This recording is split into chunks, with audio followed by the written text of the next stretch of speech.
Rawalpindi police का crackdown. Motorcycle चोरी और नकबजनी में मुलविस 2 गैंग्स के 4 मुलजमान गिरफ्तार। मसरूका मोटरसाइकिल, नकदी, मोबाइल फोन्स और घरेलू सामान बरामद। मुलजमान को ठोस शवाहिद के साथ अदालत पेश करने का फैसला। रावलपिंडी।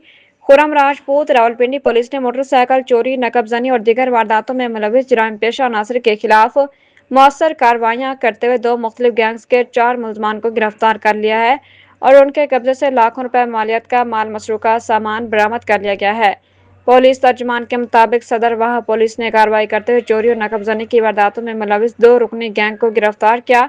मुलजमान के कब्जे से 70,000 रुपए नकदी, 2 मोबाइल फोन, पानी की मोटर, पंखा, टंकी, टापे और दीगर घरेलू सामान बरामद किया गया। दूसरी जानब कलरस्यादा पुलिस ने भी कामयाब कार्रवाई करते हुए मोटरसाइकिल चोरी और नकबजनी की वारदातों में मुलविस 2 रुकनी गैंग को गिरफ्तार कर लिया। मुलजमान से एक मसरूका मोटरसाइकिल, 7 मोबाइल फोन, 60,500 रुपए नकदी और वारदातों में इस्तेमाल होने वाला कट्टर बरामद किया गया। पुलिस के मुताबिक दोनों गैंग से मजमूई तौर पर 1,30,500 रुपए नकदी, 9 मोबाइल फोन और दीगर कीमती सामान बरामद किया गया है। गिरफ्तार मुलजमान को ठोस शवाहिद के साथ चालान करके अदालत में पेश किया जाएगा। पुलिस हुकाम का कहना है कि शहरियों को उनके कीमती असासों से महरूम करने वाले अनासर किसी रियायत के मुस्तहिक नहीं और ऐसे जराइम पेशा अफराद कानून की गिरफ्त से नहीं बच सकते।